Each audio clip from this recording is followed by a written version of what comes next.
नदियों में सिक्के डालने की कोई धार्मिक मान्यता है क्या? मान लो गंगा जी हैं, यमुना जी हैं, 1 रुपए का आटा ले लो और घोर करके उसको ऐसे गोली गोली बनाओ और डाल दो, तो उसमें मछली है, कछुआ है, वो पालेंगे। रुपया डालने की कौन सी बात है? अरे रुपया के किसी के वस्तु पदार्थ खरीद के दे दो, रुपया गंगा जी में यमुना जी में डालने की जरूरत है? कोई शास्त्र आज्ञा नहीं है, ये सब मनमानी आचरण है। तो डालते तो मैं मना करता हूँ कि भाई क्यों डाल ले, तो वो बताते नहीं है, बोले तुम्हें क्या मतलब है।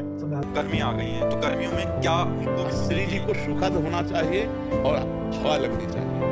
ऐसे वस्त्र जैसे हमको अनुकूल। भगवान की सेवा कैसे करते हैं? देह भाव से। भगवान की सेवा कैसे करते हैं? जैसे अज्ञानी पुरुष अपने देह का पोषण करता है। अज्ञानी पुरुष जैसे गर्मी का समय है तो अपने शरीर के लिए कैसा वस्त्र धारण करता है, कैसा जल चाहता है, कैसा भोजन चाहता है, हमको ठीक वैसे ही करना है। तो सीढ़ी लगाया, ऊपर गए, उन्हें मूर्ति नहीं दिखाई दी, साक्षात प्रिया प्रीतम सोते हुए दिखाई दिए। ऊपर चढ़ के गए, दर्शन किए, कांप गए एकदम। अरे मैं क्या सोचती थी, अब तो प्रिया। नीचे उतर करके आए और दूसरे दिन कहा कि क्षमा कीजिए, हमें संशय था कि आप ऊपर। तो उनका ऊपर गई थी। क्यों गई ऊपर? तो उनका ऊपर गई, देखा प्रिया प्रीतम साक्षात सो रहे, साक्षात प्रिया प्रीतम हो। तो गले लगा लिया कि हमको तो जीवन हो गई सेवा करते हुए, लेकिन तुम्हें भगवान साक्षात दर्शन दिए। भगवान तो भावना, प्रिया प्रीतम साक्षात उनको दर्शन इसलिए दिए कि मैं सेवा स्वीकार किए हूँ। क्या भावना? यार हमारे अंदर भजन की प्रवृत्ति बढ़ने लगे, गंदे आचरणों से मन भयभीत हो जाए, भगवान प्यारे लगने लगे, दूसरों में भगवान की भावना होने लगे, दूसरों को सुख देने की भावना होने लगे, तो समझना चाहिए हमारे ऊपर गुरु प्रसन्न है, हमारे ऊपर गुरुदेव की असीम कृपा है। गुरु कृपा का स्वरूप है। गुरु के द्वारा निकले हुए जो वाक्य हैं उनको मंत्र मानकर उनकी आज्ञा का पालन करना, तो इससे गुरु प्रसन्न है, फल माना जा सकता है। मनमानी आचरण हो और गुरु प्रसन्न हो, ऐसा नहीं। गुरु के शास्त्र के अनुसार हमारे आचरण हो, निरंतर नाम जप हो, जीवन में भगवत प्राप्ति की प्रबल लालसा आ जाए, गंदे कामों से भय लगने लगे, जानो हमारे पर भगवान प्रसन्न है, गुरु प्रसन्न है, संत प्रसन्न है। अजय जी सारण महाराज जी, आपके चरणों में कोटि प्रणाम। महाराज जी, नेत्रों के ब्रह्मचर्य को परिपक्व करने के लिए प्रारंभिक दशा किन सावधानी की? बहुत चंचल हो रहे हैं सब में। नासाक दृष्टि रखनी चाहिए, बैठने पर नासाक दृष्टि रखनी चाहिए, चलने पर एक धनुष केवल। इतने में हमें पता है कि गाड़ी आ रही कि नहीं आ रही है, कौन आ रहा है, कौन जा रहा है, बस इतना। ऐसे नहीं देखना चाहिए। जो चाहे आपन कल्याणा, सुजस सुमति शुभगति शुभ नाना, सो पर नार लीलार गोसाई, तजो चौथ के चंद किनाए।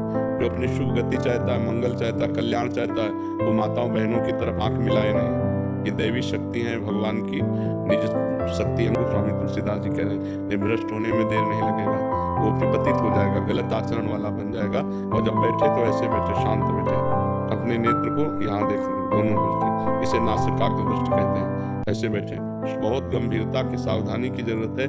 मनुष्य जीवन जितना आप संभाल कर चलोगे उतने देवत्व आता जाएगा, दैवी संपदा आती जाएगी, और संभाल करके चलोगे तो भगवान के सद्गुण आते जाएंगे। ये सब जो दुख शोक चिंता भय डिप्रेशन, ये सब पापी पाप कर रहे, मनमानी आचरण कर रहे, मनमाना भोजन, मनमाना व्यभिचार, मनमाना नशा, जैसे आवे रुपया, तो डिप्रेशन में नहीं जाओगे, आप नहीं करोगे और क्या करोगे?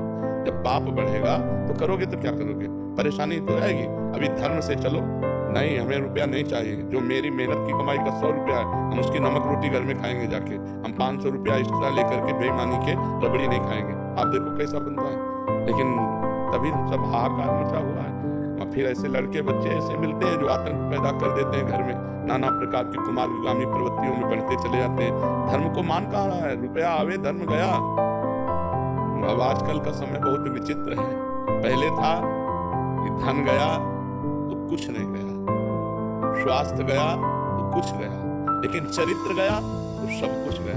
नहीं, अब इसका उल्टा कर दो, चरित्र की महिमा नहीं रह गई, पवित्रता की महिमा नहीं रह गई। वो केवल धन मिले, केवल मनमानी आचरण हो, तो फिर इसीलिए दुख शोक चिंता उसी रूप में स्वप्न में किस कर दिया है? ऐसा नहीं करते।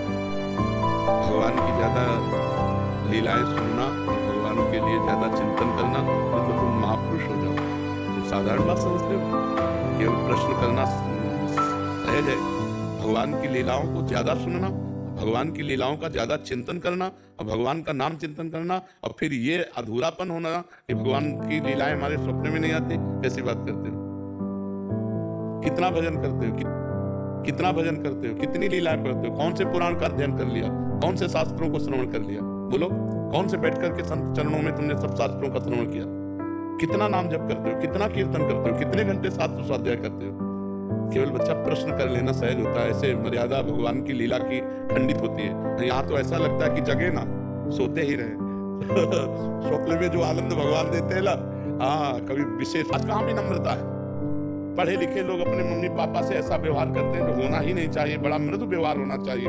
वयोवृद्ध मम्मी पापा, जो दादा दादी, इनसे व्यवहार विनम्र होना चाहिए। तो हमें लगता है कि पढ़ाई में भी अच्छे नंबर लाओ और समाज में भी अच्छा व्यवहार आपका होना चाहिए, तभी आपकी पढ़ाई सफल है, तभी आपका जीवन सफल है। दिव्यांशी जी बोलकर संकल्प किया जाता है तथा वैवाहिक तात्कालिक सुख के लिए, तो तात्कालिक परिवर्तन के लिए संकल्प किया जाता है। तात्कालिक, मैं अभी ये चाहता हूँ, जो पूर्व से उसका संकल्प किए हो क्या, जो पूर्व का पुण्य है उसका संकल्प करते हो क्या, वो अपने आप आकर के सुख दे देता है। जैसे पूर्व का पाप बिना संकल्प किए दुख दे देता है, ऐसे पूर्व का पुण्य बिना संकल्प किए सुख देता है। अभी हमें ये परिवर्तन चाहिए। अब संकल्प करो, उसका अनुष्ठान करो, और अगर उसका अनुष्ठान जोर पड़ता है तो पूर्व प्रारब्ध जो पाप है तब जाकर सफलता होगी, ऐसे थोड़ी सफलता आ जाएगी। नहीं, सब संकल्प करते काम बन जाए ना तुरंत, सबके काम बन जाते हैं क्या संकल्प करते? नहीं बनते। जिसका अब पाप है 25 ग्राम और संकल्प है 250 ग्राम, दबा के उसे नष्ट कर दिया, सफलता प्राप्त हो गई। तो तत्कालिक सुख का परिवर्तन करने के लिए हम तत्कालिक परिस्थिति को उत्तम बनाना चाहते हैं, इसके लिए संकल्प किया जाता है। इसके लिए संकल्प किया, समझ पाएगा आपने? अर्धांगिनी को भी तो लेते साथ में, अर्धांगिनी पत्नी हो और उसके भी संकल्प नहीं लिया जा सकता। कोई भी अनुष्ठान करते तो अर्धांगिनी का होना जरूरी है। क्यों नहीं जरूरी है? अर्धांगिनी क्यों बनाया? इसीलिए तो बनाया है। उसकी अनुमति जरूरी है। उसका देखो, जब राम जी सिया जी अंतर्ध्यान हो गए ना भूमि पे, तो जब राम जी ने यज्ञ किया तो सोने की सीता बना करके वाम भाग में विराजमान किया, स्वर्ण की सीता वाम भाग में विराजमान करके तब यज्ञ किया। अर्धांगिनी इसीलिए अर्धांगिनी है कि उसके वो शब्द नहीं सुना, कभी शब्द नहीं सुना। अब आजकल देखो कैसे वातावरण में राधा राधा लिखना शुरू करो दिमाग में। खाली समय जो है ना शैतान का मन होता है, अगर खाली छोड़ दो ना तो मन शैतानी करने लगता है, बदमाशी करने लगता है, ओवर थिंकिंग में फंसा देता है। कि आप जपो, थोड़ा मन पवित्र होगा तो आपको आनंद मिलेगा। राधा देखो, आंखों के सामने लिखो राधा, आंखों से ही लिखो